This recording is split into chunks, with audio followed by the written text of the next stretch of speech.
So let's start. My name is Lilian Krug. I'm the scientific coordinator of POGO, the Partnership for Observation of the Global Ocean. And I'm also coordinator of the NF POGO Alumni Network for Oceans. So the NF POGO Alumni for Oceans, or NANO, has the objective of maximize benefits that the alumni receive during their training. And also facilitate the active contact among the scholars, the past scholars, with their instructors and with themselves, and promote joint activities, being research or outreach activities. And this is one of them, this webinar. So this webinar is also associated to the NanoDope project. This is one of the research projects led by our alumni. So in the NanoDope, it's called a global study of coastal deoxygenation, ocean acidification, and productivity at selected sites. It began in 2017 and has the objective of promoting in situ and remote sensing observations in specific coastal sites. At this moment, we have 15 sampling sites in 13 countries in Latin America, Africa, and Asia. Here's a little bit more.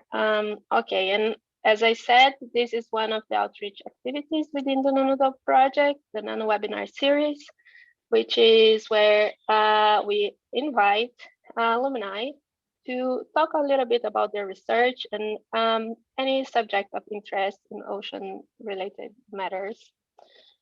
Today's guest is Dr. Ankita Misra. She's a POGO score in AMT, is that so? It's an AMT, yes. right? Yeah, fellow. And also the score, yeah. Yes, the Atlantic Meridional Transect, led by the Plymouth Marine Laboratory, and the POGO Score Fellow.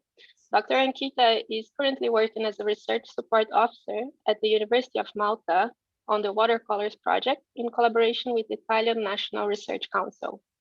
In her current profile, she works on deriving chlorophyll A and total suspended matter climatologies for the Malta waters, as well as using machine learning techniques on Sentinel-3 MSI data to get higher resolution water quality products.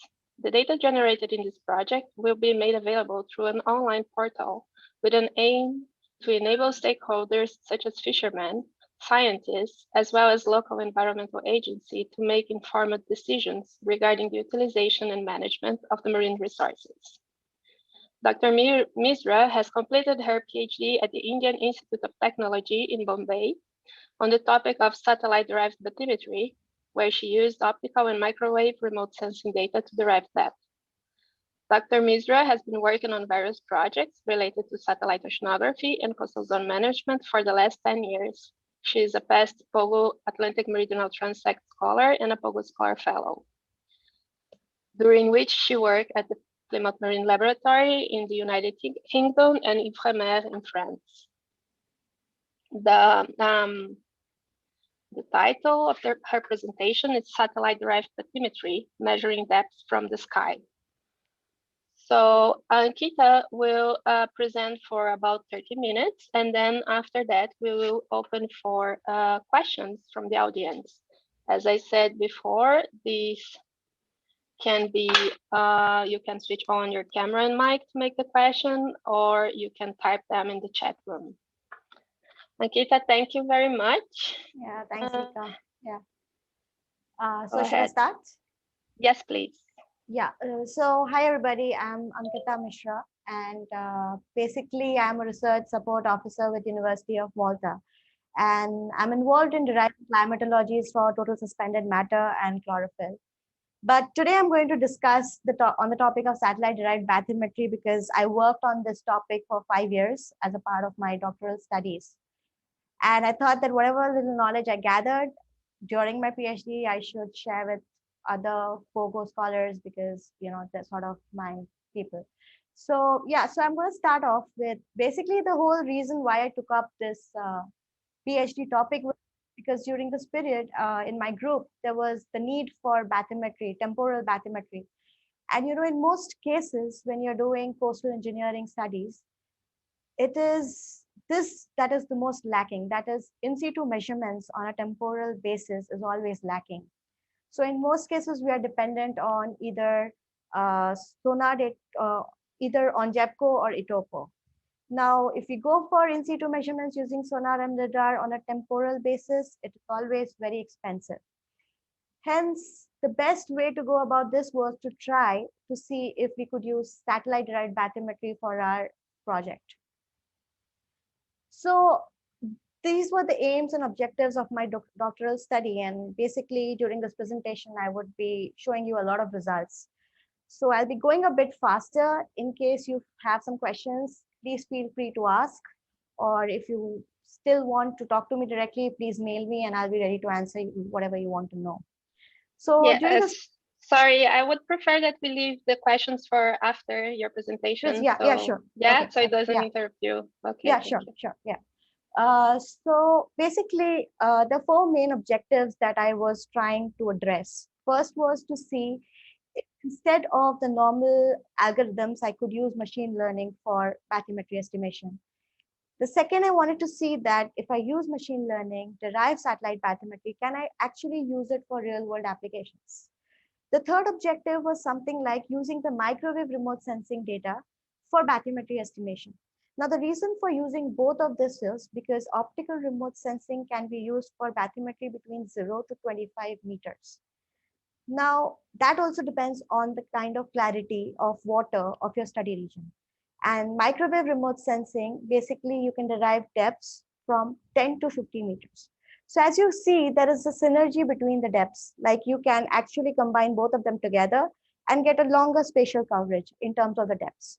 So that was my idea of, that was my objective and aim of my doctoral study. And I'm going to show you the results, which are already published. So first I'll go with the optical remote sensing data sets, what I use for bathymetry estimation, and I'll show you 3 case studies.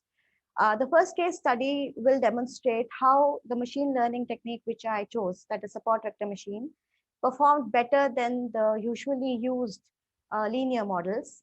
I'll also check their accuracies in comparison to for both Sentinel MSI and Landsat.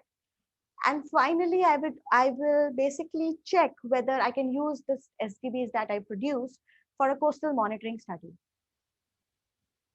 So the first study area wherein I'm checking the accuracy of my algorithm, I have 2 different study areas.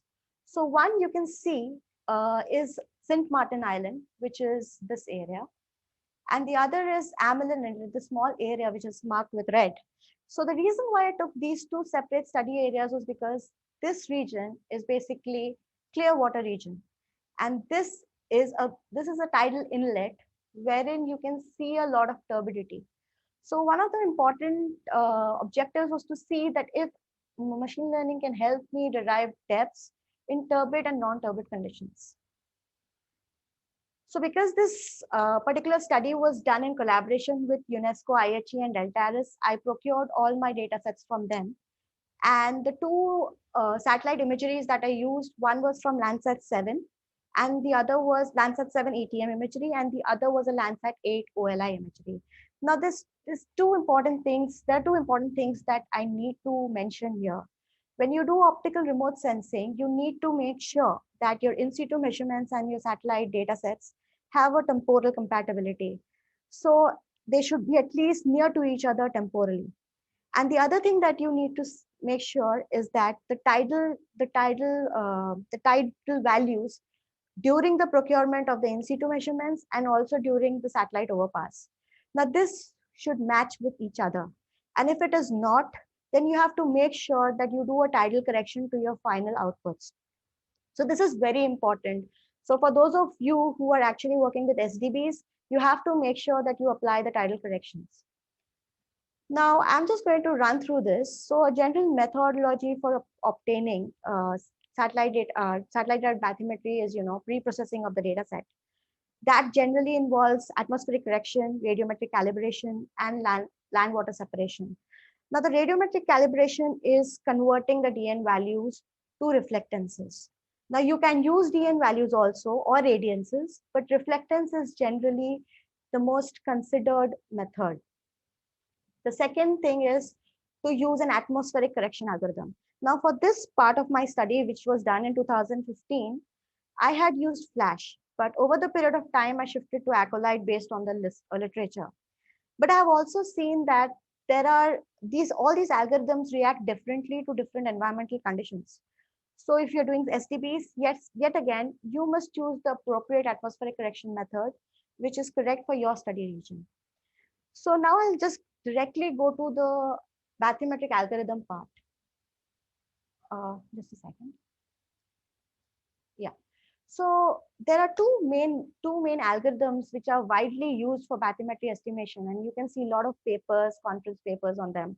One is the linear transform model by Lizinga, and the other is STUMP. So I'll start with the first one, which was proposed by Lizinga, wherein he suggests that you could use the reflectance of two or more bands in a multiple regression to derive a relationship between depth and reflectance. The ratio transform model, on the other hand, does not use these reflectance as a linear model. It rather uses a ratio in the linear model. So now this ratio is generally of bands which are short wavelength bands. Now here there is a slight trick here, that sometimes what happens if there is turbidity in the water, the blue and green bands, which are widely used, shift towards the red side. So in that case, if your particular environmental condition, the environmental condition in your study region has more turbidity, there is a chance that the relationship that you see will be with red bands. So according to Stumpf et al., this model was an advancement to the linear model because here you did not require atmospheric correction. And because it was a ratio, it compensated for the different bottom types. So now coming to the algorithm which I used. So I basically used a machine learning approach wherein I used blue to green band, the ratio of blue to green band from the Stumpf, like the Stumpf model, to train my machine learning algorithm. Now what machine learning really does is, it takes a satellite data, it takes a training data set, learns the relationship of the variables, and then tries to fit the model for the testing data set. So now why machine learning could be a better approach is because I can introduce non-linearity using the radial basis kernel function. Because in coastal environment, the water and the depth and the reflectance may not always be linear. And the second thing is, because it's a learning and testing kind of a model, it does not really have to depend on the physics. So this was my premise of choosing a machine learning approach over the conventional linear algorithms. So now I'll go to the results which I obtained for this particular study, wherein you can see that for St. Martin Island, there was just a second, yeah. So as you can see from the results here, you can see that the support vector machine was giving very good results in comparison to the ratio transform model. Now this is very important because as you can see, that in ratio transform model as well as the support vector machines, in both the cases, the input variable is the ratio blue to green. So I can safely say here that of course the support vector machine algorithm is performing better than the ratio transform algorithm. Now when you compare linear transform and support vector machine, you see that there is a difference. Now when I was testing my models, I deliberately put three wavelengths in the linear transform model, as in I put the input as blue, green, and red. This was to test the Stumpf's claim that the ratio transform algorithm is a better algorithm because there are less coefficients. So from that perspective also, the support vector machine gave almost or near to results to the linear transform algorithm. Now this is in case of St. Martin Island, which is a clear water region. And here the depth range was 1 to 15 meters. Now, if you see the Amelin Inlet, here this is a turbid region. So because of the turbidity, you really need to decide the depths for which you're doing a prediction based on the turbidity of a region. So for me, I tested between 1 to 3.5 meters. And because the depth ranges are so less, you can see that the RMSE do not vary a lot. But even here, you can see that the support vector machine performs as good as the linear transform algorithm, which has 3 bands, and of course, better than the ratio transform algorithm. So when I saw both these results, I was pretty sure that, okay, all right, so my SVM model is performing decently well. So the next thing that I wanted to check was that if Sentinel-2 MSI and Landsat-8 OLI reacted differently to my model. Now this is important again because generally it is considered that if you have better spatial resolution, it's considered that if you have better spatial resolution, then your results might be good, but that's not the case. So here I tested both Sentinel-2 MSI and Landsat-8 OLI, and you can see that again the results are near to each other, and in fact the RMSE is larger for Sentinel and lesser for Landsat 8 OLI. But we can't really go by this because this thing actually reverses in my second case study, wherein in my third case study, wherein I've tried to use my SDBs for doing a coastal monitoring study.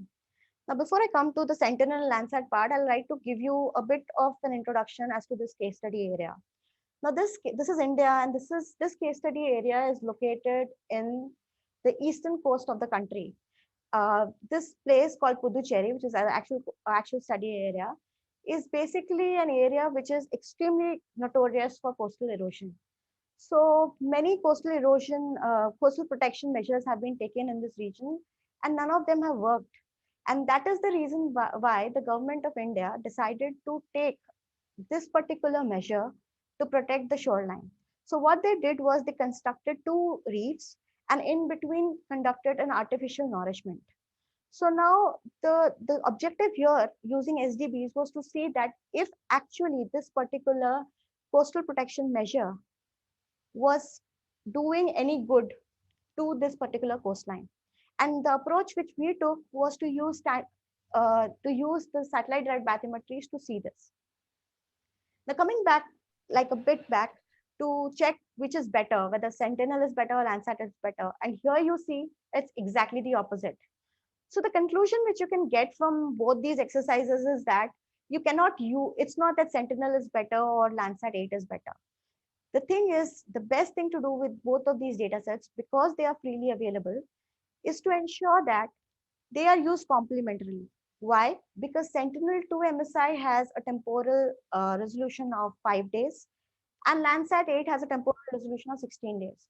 So when you want to do a multi-temporal analysis, it is very, very desirable that you use both of these data sets complementarily because even their spatial resolutions are quite near to each other. So now coming back to this case study, so I had multi-temporal data of February, March of different years, February, July, October of 2017, where actually the nourishment project was taken into consideration. Now, what I did was I combined the data of February 2015, March 2016, and February 2017 together to make my training and testing data set. Now, this was in order to ensure that the seasonal variability, as well as the seasonal as well as the annual variability in the data set, is accounted for. So the model becomes more inclusive. And then based on that, I did a validation to 2 separate data sets of July and October.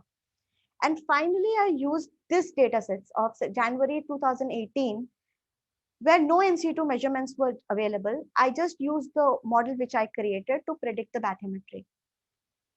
So I'm not going to go through the methodology. Everything is almost the same, except the fact that instead of flash atmospheric correction, I used acolyte. So for people who are interested, they can read, there's several papers available online. And if you want anything specific, you can ask me on mail, wherein you can see there is a comparison of flash, acolyte, and other atmospheric correction methods. And you can, based on your judgment and understanding, use whatever is convenient to you. So yeah, so coming back to my study, so I had to make sure that I use the best input parameter. So what I did was I used a stepwise regression to check for the different bands and ratios. so as to ensure that I use the best combination as an input to my model. And when I did this stepwise regression, I found that there were several combinations which had comparable accuracies, but the blue by green algorithm gave the best coefficient of determination. So now I'm sure that okay, I can directly use blue by green. But there are other combinations as well where you can see that it's pretty close the R square value. So in order to make sure that my judgment is correct, I decided to I decided to check with three different scenarios. For the training phase and the testing phase, the number of data points I used was 834 and 2008, 208, sorry. And these data points I created by merging in terms by the mean. I'm sorry. Okay, I need to go back. Yeah. Uh, by taking the average of the reflectances for a given lat long. So when I checked all the scenarios, wherein scenario one was only the blue by green input, the second scenario was all the ratios and combinations taken together with the best correlation coefficient, and third was taking all of them together, I still found that the B by G input gave me the best RMSE and R square value in terms of the model. So now what I did was then I had to do a lot of statistical analysis to see how the model is reacting. So as I told you, my input training data set was a combination of reflectances from all these 3 years. So I wanted to check that how it reacts individually to the individual, how it reacts to the individual data sets. So as you can see that for February 15, the RMSE is 1.07, March 16 is 0.40, and February 17 is 0.79. Now you can ask me a question that why February 15, the RMSE is larger. Now, if you see that we have used a very small data set for training, some 800 data points for a very large number of data points. So this is one of the reasons why you can see a higher RMC value. But still, what is encouraging at this point of time is that these RMC values are very near to 1. And the highest one, which is 1.07, is also very close to 1. So these are very encouraging results. So I go further and use this model on the validation data set. And when I use this on the validation data set, you can see that the overall RMSE values for both the cases for May 2017 and October 2017 both is 0.61 and 0.89. Now, when you're doing SDBs, optical SDBs, then the problem is the nearshore region, 0.2 meters depth. This is because it's near the coast and there's a lot of mixing happening, a lot of suspended sediment happening there. And that is the reason why you can see very high inaccuracies in this particular depth range. You also see higher inaccuracies in the depth range of 2 to 4 meters. Now, the reason for this is because this is generally this is the wave breaking region. And hence hence again, you cannot completely derive the relationship between reflectance and depth. As you move forward from 4 to 10 meters, you see the accuracies are very good and very strong. So we can safely say that the model is performing well. Now, another thing that I would mention here in case you're using machine learning is that when you're using a set of in situ measurements, they have of a particular time and you're predicting of a different time, and there's a huge gap in between. The problem with machine learning is because of this difference in horizon, there is always more inaccuracy added as the time passes. So you can see that clearly in the case of the October 2017 data set, where the overall accuracy has decreased and the RMSE is 0.89. Now, these are like different ways of showing the inaccuracies. So I won't give a lot of time to this, but I'll just tell you I'll just discuss these two maps. These are called difference map. This is called the difference map method, wherein you see the difference, where you see the differences between the in situ measurement and the predicted depths. And as you can see very clearly, hello? Yes. Can you hear me, Lika? Yes. Yeah, okay. I can. Okay. So as you can see here, that near the coastal areas in both the cases, you see very high differences, which is marked in the green color. But as you go offshore, there is an increase in accuracy level, which you see in the form of yellow and orange. So this again this is basically the different ways to show that, the model has performed well. So because I have 30 minutes of time, again, these are profiles of different transects where you can see that, the accuracy is good. So I'll just move a bit faster and go to the main thing, which is actually using the satellite derived bathymetries for a geomorphological study. Now, as you can see here, these are the 4 different bathymetry maps of the different times: February, May, October 2017, and January 2018. So the whole process of doing this restoration started somewhere between in April. So our main objective was to see that after April, how the bathymetry has changed, so that we can capture how this beach restoration process has helped us. This particular table that you see here is basically the different times in which the beach nourishment has taken place. So now when you see, now these are very interesting plots, because here you can completely capture, with the help of satellite derived bathymetry, how the shoreline has evolved and how the coastal erosion has been curbed. So when you see here, so these are basically change in depth maps. So basically this is between February and May. This is between May and October. And this is between October and January, the third one. So if you see here, there is very less changes that have taken place. Let me remind you again that in April, the beach nourishment has started. Now, this is the change from May to October. And here you can clearly see that there's a beach has formed up here in the red. And then what is interesting and very positive is that even though this particular region has very high sediment dynamics, even when you see the changes from October to January, the beach still lies here. The sediment loss is not as much as it was before. So now what is interesting here is that means the beach nourishment project has positive impact. Now here, when you see this place, so you see the sediment volume changes. Again, you see here, which is from May to October, there's red color where you see that the sediment has been deposited. Similarly, when you go to this time, from October to January, you still have a lot of sediments available, which is again what shows the positive nature of this beach nourishment project. But now the question arises that we have used SDBs, we have used a method wherein we have basically derived bathymetries, and then we have seen that, okay, there is some kind of beach forming there. So we needed some ways in which to validate that what we have actually measured and what we have actually observed is correct. So we did a completely independent DSAS based, because we use DSAS because it was a fast method, based shoreline change analysis. And what was interesting was that this particular exercise actually, was concurrent to our observations of STBs.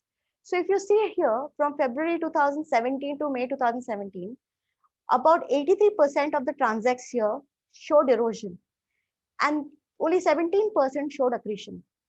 Now this changed from May 2017 to October 2017. The number of eroding transects became 47, and the accreting became 53, which was like a drastic change. Now, this is exactly what we had captured from our SDBs. Finally, in October 2017 and January 2018, we see that the accretion is 76% and the erosion is 24%. So definitely what our SDBs have captured is true in the real world also, because the DSAS is basically done with the help of satellite images, and satellite images are basically the picture of the ground reality. So through this whole process, through this whole case study, what we intended to do was to see that, okay, we have optical remote sensing data sets, we have freely optical remote sensing data sets, we derive satellite bathymetry, but can we actually use them for coastal projects? Are they viable for that? So through this case study number 3, we could actually prove that. And if you're interested, you can read my paper, and they're put down below my slides. Now coming to the next part of my study was, okay, so I got depths between 0 to 10 meters or 0 to 15 meters. So next, what was very interesting to me was to see if I can use microwave remote sensing to get depths from 15 meters onwards. So here what I decided was to use microwave remote sensing. And basically why? Because microwave remote sensing uses the concept of wave transformation, that is refraction and shoaling, and the sea surface roughness to derive a relationship to derive the depths. So for most of the coastal engineers and marine scientists, you must be very familiar with this particular equation here, which is the linear dispersion equation, which is basically used to derive depth. Now, how we do this is basically there are several ways of doing this. But what I have done is I require the L and the T square value in this case. Now, to derive the L, I needed the T. And to get the T, I depended on data sets which were available to me. Now, it's generally the data sets available to us freely is JEPCO and ETOPO. So I was dependent on this particular data set for deriving the T value. And once I got the T value, I used it to get the wavelengths, which I put in to get the depths. So again, I took two different case studies here. One was in the west coast of India and one was in the east coast of India. So the west coast of India was Maharashtra, which is Mumbai. A lot of people know about Mumbai because there's Bollywood there. So yeah, so I took Maharashtra, and this is again Puducherry, which is on the east coast of India. And the data which I used to do the validation and calibration were of two types. One was obtained from hydrographic chart, and the other was the JEPCO data set. Now, let me give you a word of caution here. JEPCO data sets do not have the resolution good enough. But since we had no other option available to do calibration and validation, and this was our best bet, that is why we used JEPCO data sets. The SAR dataset that I used was Allos Pulsar dual pore HH polarization dataset. This was also freely available. Now, a very important part of my study was to use freely available datasets because it's not always possible in India to get a lot of funding to do temporal based studies. So that's why I restricted myself deliberately to use only freely available datasets and see my results. So if you see this particular flowchart, you will see the various processes I did to get my depths here. So now here, I've used FFT on a window-based technique. So you need to pre-process a microwave data set, which is this particular box here, wherein you do multi-loop processing, speckle filtering. Now speckle is one of the main problems with microwave remote sensing, and it's very important to do this step, and then using terrain correction and radiometric calibration. Then what we do is we move an FFT window throughout the image, wherein for each window, I calculate the wavelength. And then basically as it moves throughout, I get a set of wavelengths. This set of wavelengths, which I get for the entire image, I use to inversely get the depths. So this is the process I used. Now, as you can see, the results which I got here are also very promising. But of course, they're not as promising as optical remote sensing because microwave remote sensing has a lot of issues. Like I said, speckle, it has also issues in terms of the environment. Now, the satellite imagery that you use, it should have very evident wave features. You should see the black and white banding. If you don't see the black and white banding, you cannot use microwave remote sensing. Then the wind conditions during that particular period have to be very optimum. So there are several limitations in the case of microwave remote sensing, and that is precisely why the accuracies that you derive from this particular method is not the best. But still, what is encouraging here is to see that the trends which I have got, that is, as the distance from the shoreline, as it increases, the wavelength also increases, and so does the depth, which you also see through these vectors, through these arrows. So this was the case of Maharashtra region, where the highest wavelength that we saw is 130 to 250 meters. And the peak period that we got for this particular area was 13 seconds. So using these this two information, I compared it with the available in situ, not in situ measurements, data sets, JEPCO and hydrographic chart measurements. And the R-square values that I got was 0.98 and 0.97. And the RMSE was 1.1 meters in both the cases. So generally for any bathymetry study, when you're doing optical, the accuracy should be less than 1 meter. If it is more than 1 meter, it makes no sense. In the case of microwave remote sensing, this can be considered acceptable because you're taking depths greater than 10 meters. But even then, the accuracy is not that great. It is just acceptable.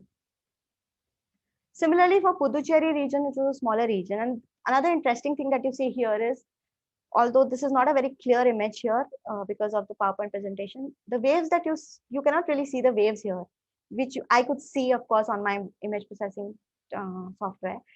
But it's very important that the waves are very clear. Now here also the swell wavelength that we found was 120 to 150 meters, and the peak period, the T, was also 13 seconds. So for this particular region, the RMSE that we got was 0.83 meters. As you can see, the points are also very less. The study region is also very less. So maybe that is why the accuracy is higher. But otherwise, microwave remote sensing, till now, there are very few studies which give very high accuracy. And the R-square value which I obtained was 0.97. So now I have, like now, as you saw, that I had both. I have microwave remote sensing values. So what I did now was to combine both. I combined optical remote sensing dataset. I combined microwave remote sensing dataset. For the optical remote sensing dataset, I used SVM like before. And for the microwave remote sensing, I did the same method which I just described. So based on that, these are my SVM results. I got decent RMSEs of 0.95, which is less than 1 for both Maharashtra and Puducherry. Puducherry has remarkable RMSE, actually, it's 0.1, so it's very low. And so I combined both of them together. And so now you can see I actually got like a better depth coverage, you know. So for Maharashtra region, this is a great big region. The coverage was very, very good. This was very, very useful to us actually when we were doing a project. So this was very interesting and useful to us, and we could actually use this data set, you know, this output for our study. Same was the case for Puducherry, where you can see that we got depths of a longer range. So from all this, from this entire process, what I found out was that yes, you can use machine learning techniques for bathymetry estimation. But right now, if you go through papers, there's several machine learning techniques. You have random forest, you have SVM, you have bagging, boosting. There's several methods. So now, for a person who does SDP, the one thing that he or she should be very careful is that these ML is a method which is very data driven. It's called data driven method. So a method which works for one study area may not work for another study area. So you have to be very careful in choosing your data set. Secondly, I'm actually combining both the conclusions and the limitations, which is the next slide. Secondly, turbidity is a big problem. So if you have before you start doing an SDB, you must ensure that your region does not have a lot of turbidity. If it has a lot of turbidity, then the results could be very questionable, especially in the case of optical remote sensing. So then if you resort to microwave remote sensing instead, there are other problems that come in, you know, like speckle filtering, then, like I said, the environmental conditions. So whatever you choose has to be chosen based on the factors existing, the oceanographic parameters existing in that study region. You cannot just pick and choose whatever you like and just apply it, because there are several papers, you know, in the literature wherein you'll see several methods being applied, but you must be very sure if you're doing it for your master's, bachelor's, or PhD level studies, that the method which you're choosing is a bit inclusive rather than just, you know, a comparison study. So, but yes, SDB, before I finish, I would like to say that SDB is a very viable method. It's not a sure shot method. Also, whatever I've showed you, they're empirical based. You need data before to do the training. So these are basically the limitations that one must take into account before resorting for a satellite derived bathymetry. So yeah, that's it. Thank you very much. And I'm open for whatever questions you want to ask. Thank you, Ankita. That was a lot of work all around India. Very good, impressive. So I will open for questions from the audience Yeah. to start. So If you have a question, please unmute yourself and tell us your name and where you're from. You can also type the question in the chat. Hello. Hi. Okay, so my name is Emmanuel from Ghana. Hi, Emmanuel.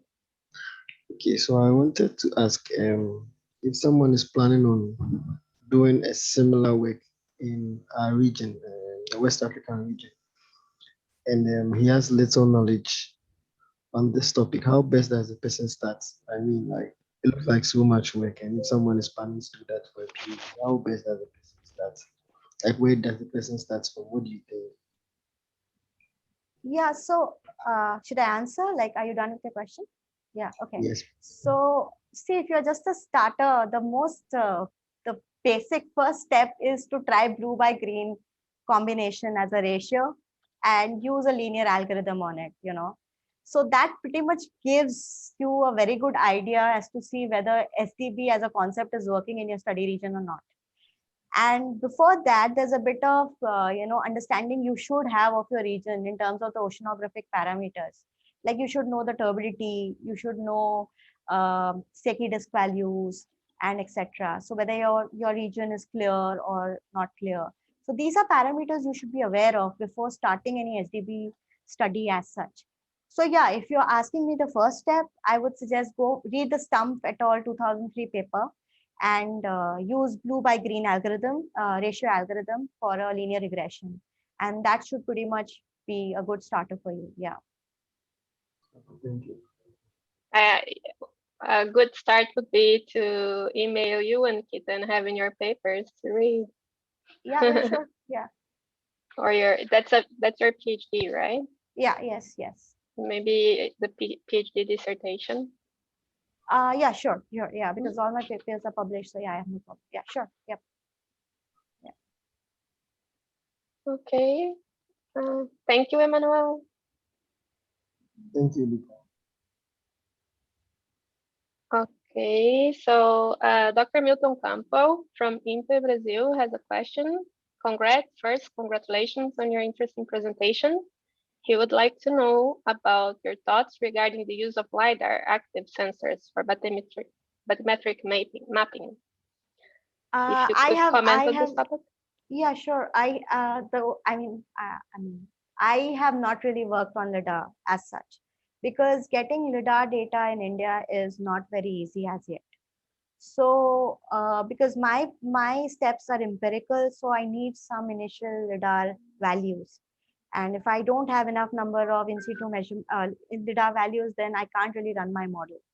So the only 2 cents that I can give for this particular problem is that since these are empirical models, you should have a lot of LiDAR observations. And if you do have enough LiDAR observations, I don't think it's a problem at all.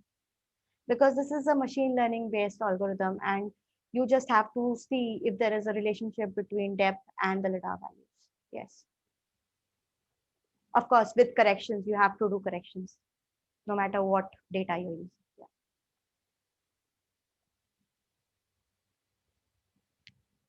Okay, so Yang King Pan from Arctus Inc.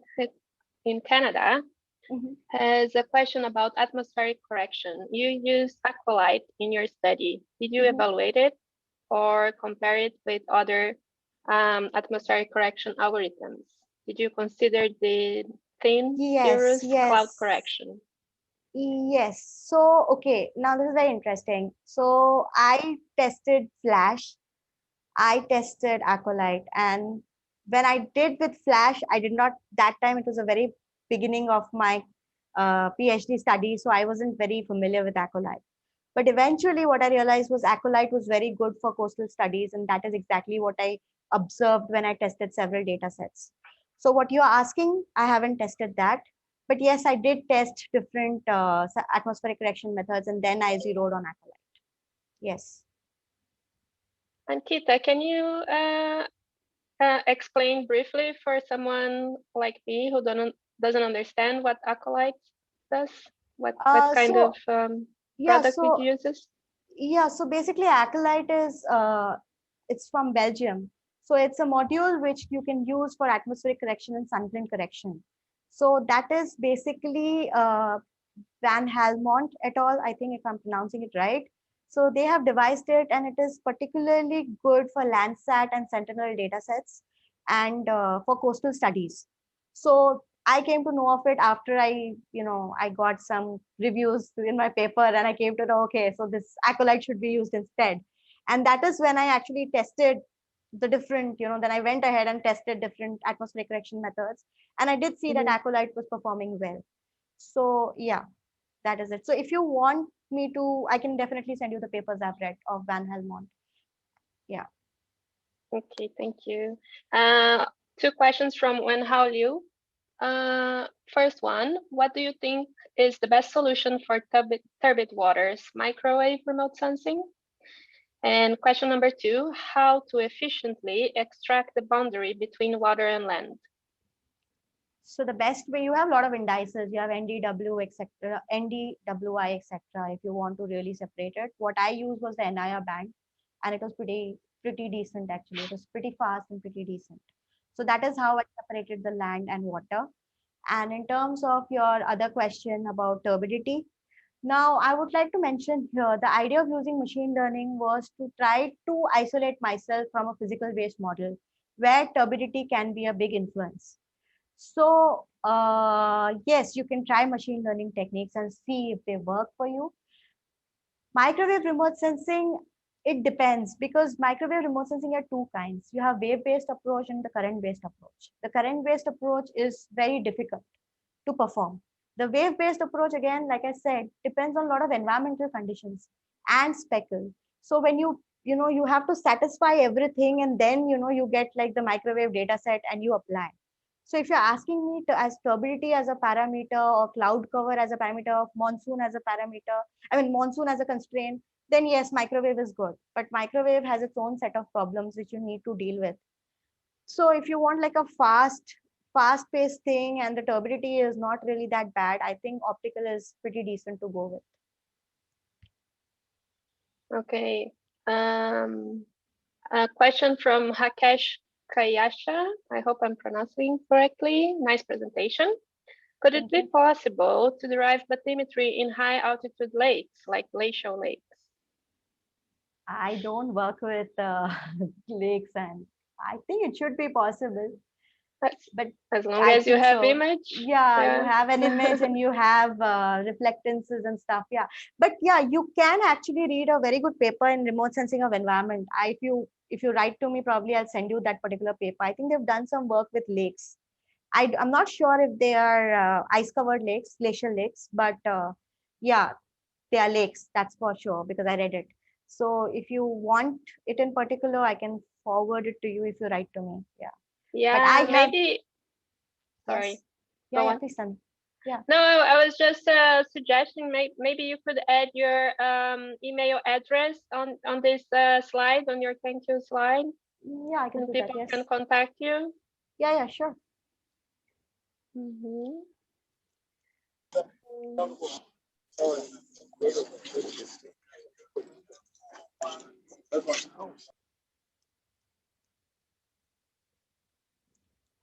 Yep.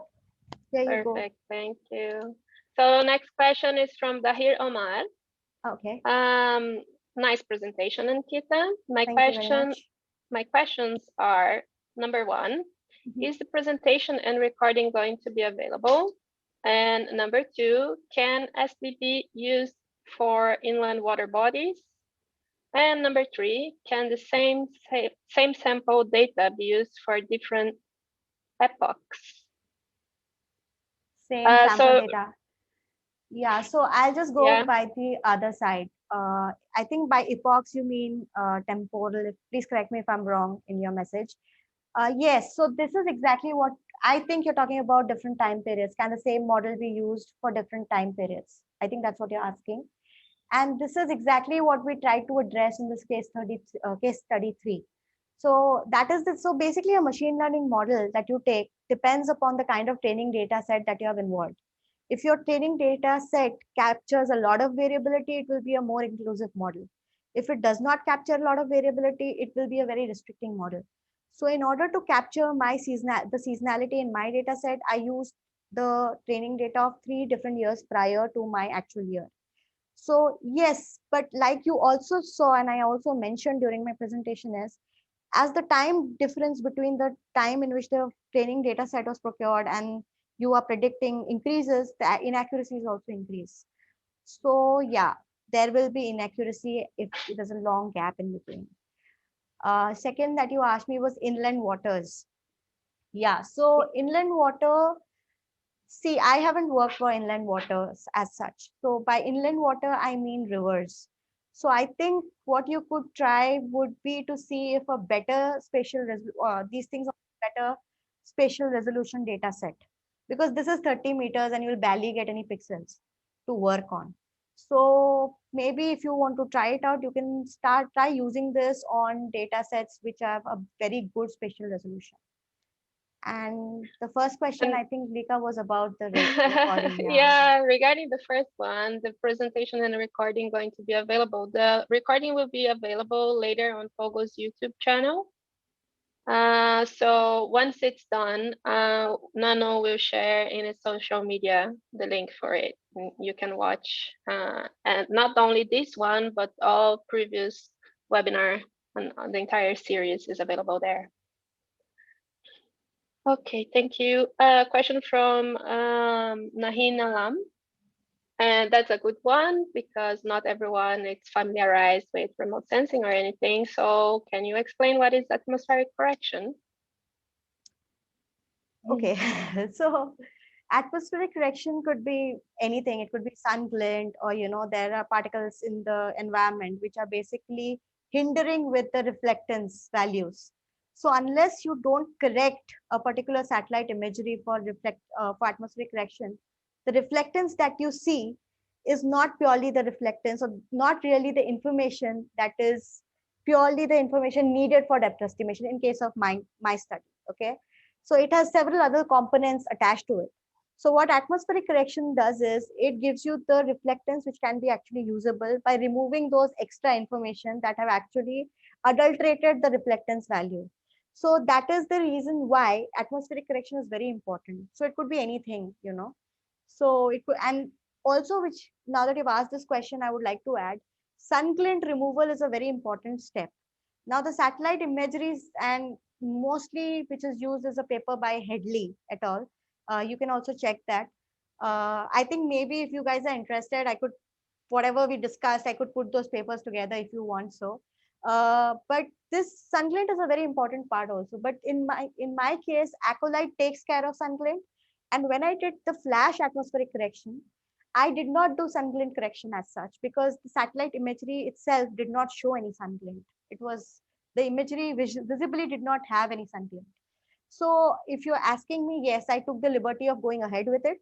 But ideally, yes, you should do sun glint correction also for bathymetry estimation. Yes. So basically between your satellite and your target, there's a whole layer of Yeah, exactly. So with a yes, bunch of noise. Yeah, and yes, you have to take exactly. that out to get only the information regarding Yeah, your target. Yeah. precisely, yes. And one question of my own, does sun glint also affect microwave or only optical? No, because the microwave is based on wave-based approach. So basically, we are using the sea surface roughness for that. So Mm. when you're using optical remote sensing, you're using the sensor is using light as a source. But here there's no light, so sun glint doesn't matter anymore. Yeah. Okay. But one interesting study, because we are from Pogo, that's why, which I would like to just add, and it's just a food for thought, is because there was a study I had done during my Pogo score, Primer, wherein I'd used optical remote sensing and sun glint to basically use the concept of microwave remote sensing to derive wave parameters using sun glint. So what happens there is basically sun glint is undesirable in case of optical remote sensing. But sometimes the sun glint actually shows the not the wave-like signatures very clearly. Because of the sun glint, you can see those signatures very clearly. So you can use the microwave concept on the optical remote sensing, and you can get the wave parameters. So that was a very interesting thing that I learned during my Pogo Score fellowship actually at IPRIMA. Yeah. That's great. Angela Kisiana has another question. Is Sentinel data good for bathymetric survey? Do you mean Sentinel data set is good for bathymetric information? Is that what your question? That's what I believe. Yeah, the Sentinel yes, images. yes, Yeah? they are good. They are good. Yes, they're not. They are as Okay. good as Landsat. Yeah. And Emmanuel Brempong has another question. Which programming language did you use in terms of machine learning? Machine learning was mainly Python, and in case of the wave-based approach, I used MATLAB to basically get the window thing correctly. Yes. Okay, so this also answer Nahim's question on regarding program analysis. You have several packages right now which can help you do machine learning. Actually, several out there. Yeah. Great. Any other question?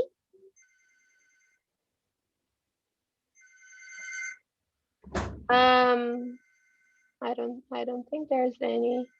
I maybe too technical one, but I did notice on your first slides when you were testing algorithms, you had a blue-green ratio and a coastal blue-green ratio. What's the difference? Oh yeah, so that is a coastal blue band which is available nowadays with Landsat 8 and Sentinel. Okay. Yes, but the thing with that is the ranges are pretty similar to they usually use for atmospheric correction, if I'm not mistaken, in case of coastal studies. But the wavelength, the spectrum is not very different. So I mean, it pretty much gives the same kind of results. That is what I have observed. Yeah. Okay. All right. So I think we are okay. There's a new question here from Emmanuel. Are the codes for machine learning available online to help if one wants to use this approach? So it's pretty easy to write yourself if you have if you have a bit of knowledge and understanding yourself. And I think that's a better exercise to do, because otherwise, you would never know what parameters to tune. And machine learning is very, very parameter driven. Like, you need to train a lot of parameters. So unless you really know what is going on, the theory behind the machine learning technique, I don't think you'll just be doing something and you'll get some results. It may not be a very good result or a very intelligent result. So yeah, so I would suggest that yes, yeah, there are Python, a lot of Python scripts available nowadays on Google, and there's somebody who's already done it. But if you're asking me a suggestion, I would suggest please read before you use them, so that you just don't do something. Some published papers also include their scripts, right?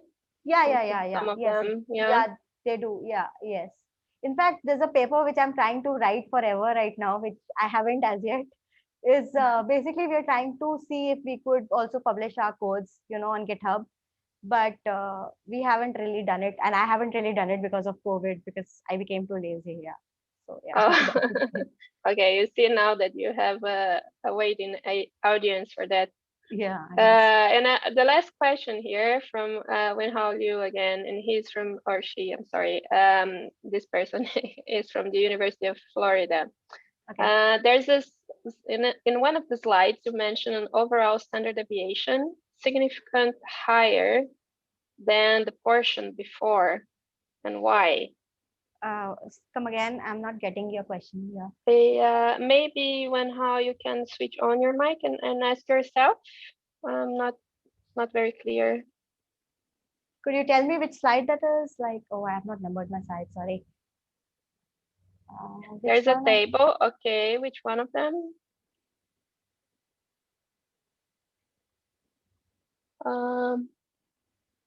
In one of the slides, overall standard deviation is significantly higher than the portion before. Okay. Could you just tell me the one before here? Yeah, before.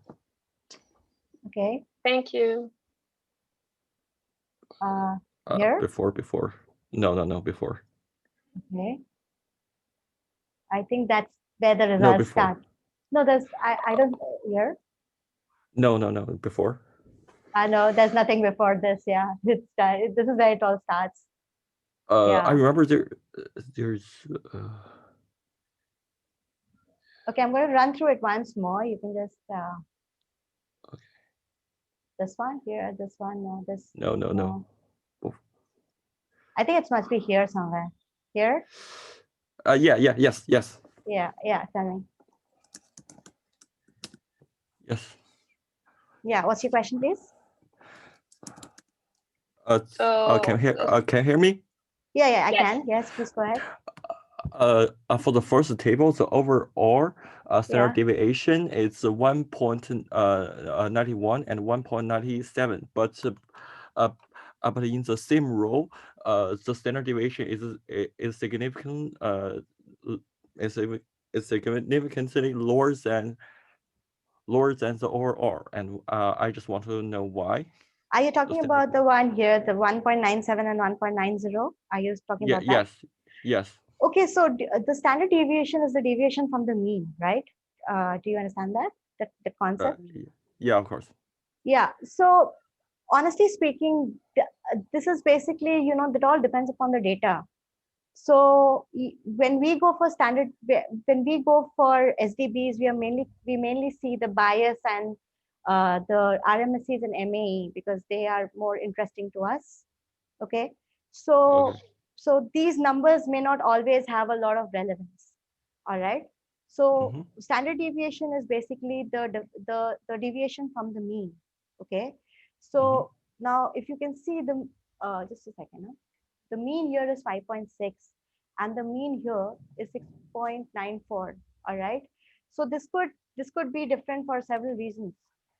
All right. Because of the kind of data which has been used. So I per se as a satellite bathymetry person, I don't give a lot of importance to standard deviation. I generally give it to RMSE and MAE if you're asking me that way. But right now, if you want me to go deep into it, I'll have to go into my own papers and figure it out because I don't remember right now. Yeah. But you could just write this thing to me, can you please? And I'll just look into it and let you know. Okay, he says he understands. Yeah. Thank you, Wenhao. Okay, last question from Hashmi. Nice work, Ankita. Thank you. My question, for training the data, how many years of data should be used? Okay, that is basically dependent on how much data you have. The more the merrier, I suppose. Yes, more the merrier because it's like an empirical thing. So when you have an empirical model, the better the data should be, more inclusive. When I say inclusive, it should capture a lot of things. So if you have more years as a training data, that's better. But now I cannot tell you that there is a particular standard for it, So I think if you have like 1 year data, it's very good in itself. But generally getting in situ measurements temporally varying is very difficult. So yeah, I think Lika answered my question. More the merrier is the answer. Key to it. Yeah. That's usually how it works. Yeah. Okay. I want to thank you all very much for your participation here today, and especially to Ankita for her kindly volunteering. Thanks, to Lika, present for giving this me the opportunity. Yeah. super interesting work. Okay, so thank you everybody. Stay safe. Stay Enjoy safe, the everybody. weekend. Yes. All right then. Thank you, Okay. everybody. Thanks a lot. Yep.